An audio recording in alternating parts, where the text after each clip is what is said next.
put your ear to the ground, you can actually hear. If you put your heart in there with you, you can hear the earth speaking. And you can hear the animals, you can hear the insects, you can hear, I hate reptiles, but you can hear those too. You can hear everything, but nobody stops to listen, not even to one another.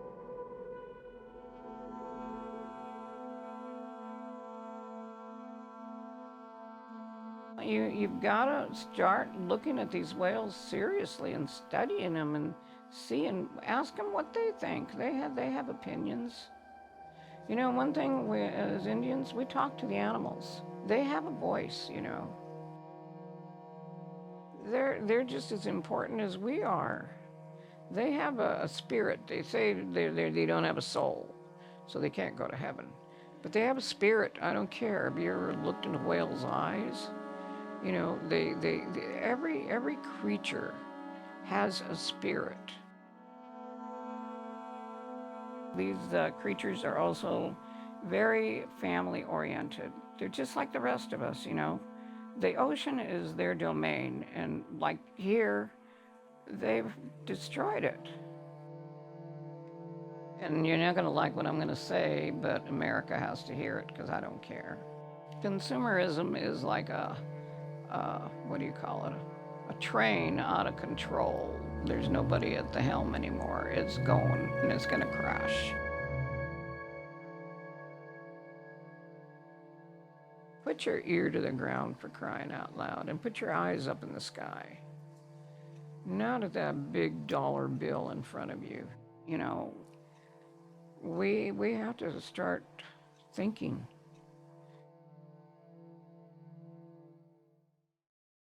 What I would share with you is, personally, there is no better way to see a blue whale than from the sky.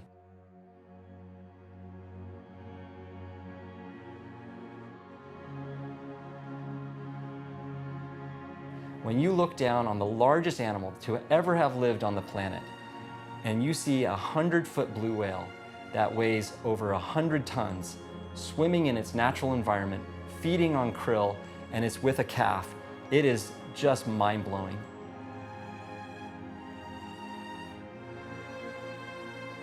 These populations were unfortunately decimated by whaling or hunting for whales for centuries.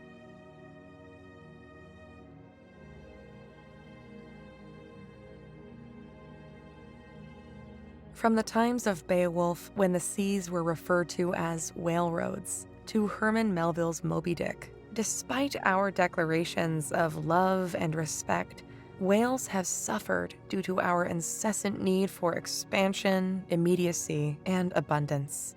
During the industrial age, whaling was one of the world's most lucrative industries and provided the world with light, fuel, and other goods for almost a century. In 1870, a whaling station was established in Goleta, not far from where the University of California, Santa Barbara is today. While the Goleta station was suspended in 1878, 3 other stations making up the Santa Barbara Company continued to operate until the early 1890s. During this time, whaling strategy had become standardized. The whale would be harpooned and then towed behind the boat until exhausted. Then, the whale would be harpooned again with explosives. Once dead, whales typically sink. But if the carcass resurfaced, it would be hauled back to shore for the blubber to be cut and refined. Though no longer intentional, the lives of whales are still recklessly disregarded in the face of commerce. However, now the extent of the damage is barely perceptible to the average person.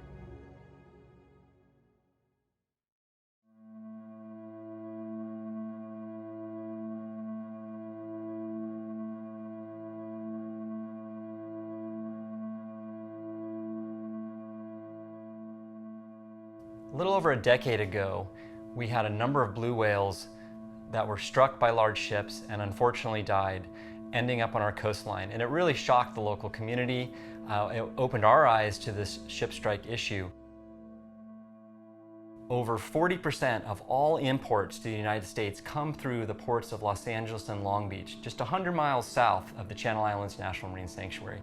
And unfortunately, when the whales are visiting our region, they're here to feed in the summer months, and they often get hit by large ships.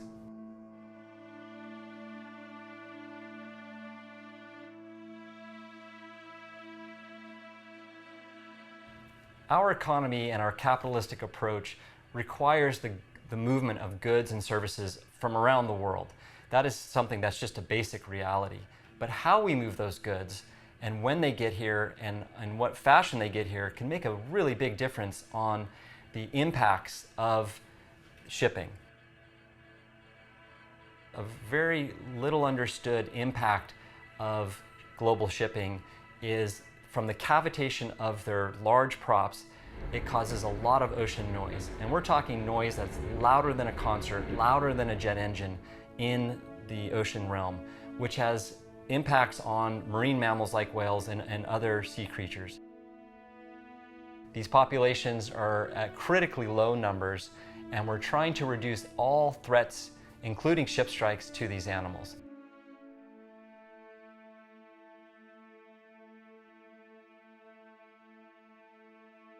We decided we needed to do something about this, and we created a voluntary vessel speed reduction program.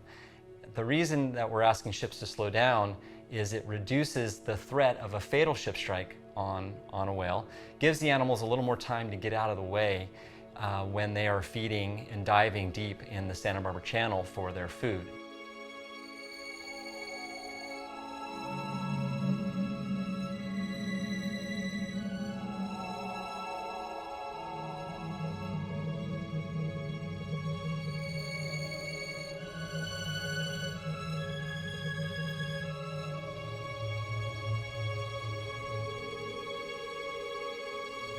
These are living, breathing animals, some of them 80 and 90 years old, that were here before the advent of industrial shipping.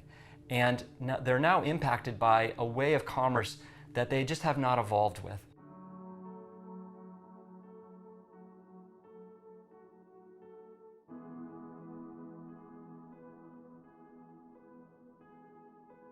The American consumer, the public, you and I, all have a role to play here. When we purchase products off the shelf and in the grocery stores, we should demand that they are shipped sustainably. We want to make sure that they're grown sustainably, but why not also expect that they're moved sustainably? A future I envision where we have sustainable shipping and we're protecting our wonderful blue whales and humpback whales and fin whales is one where, as a consumer, you go into a store and on the product you see a whale tail label, and instantly you would recognize this company that sells this product is working with the shipping industry to do so sustainably. And as a consumer, you can buy this product knowing that you are contributing to the health of our planet.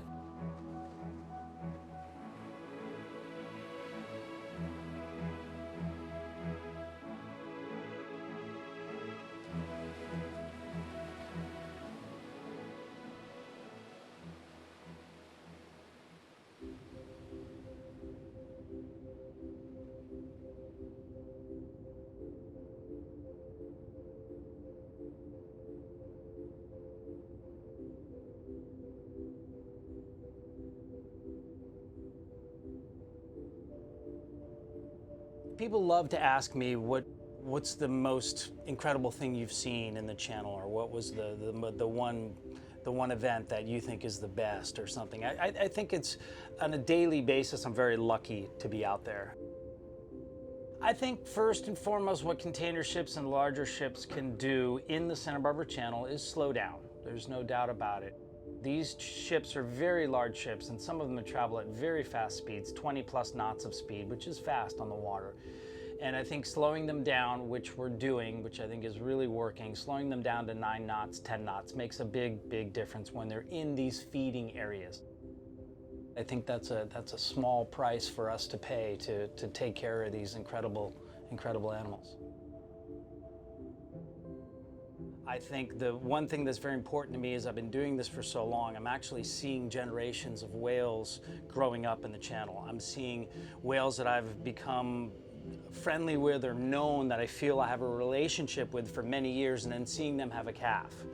having the calf begin to grow up, and then sometimes seeing that calf have another calf, and know the legacy of each of these whales, and how many years we've been watching them and seeing them return to the channel time and time again.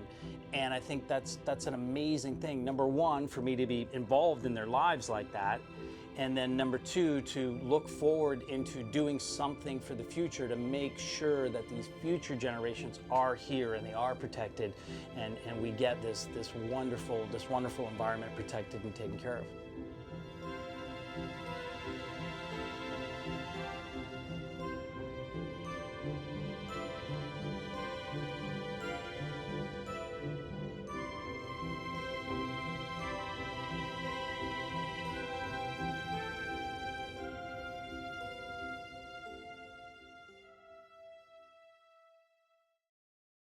And so I really do envision a place and a time where whales and ships are sharing the same ocean space in a sustainable way. I do think that it takes sacrifices on both sides, and obviously there's sacrifices on the business side of things. But which is more important, humanity or money? Money is the god here. And so, like I said, this is just the tip of the iceberg.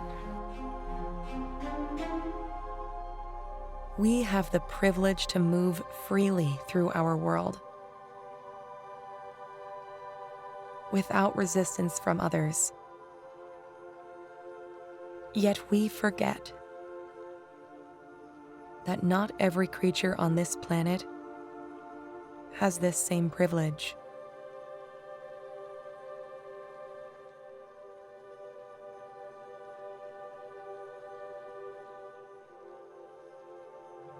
No effort is too small to save the world's biggest creature.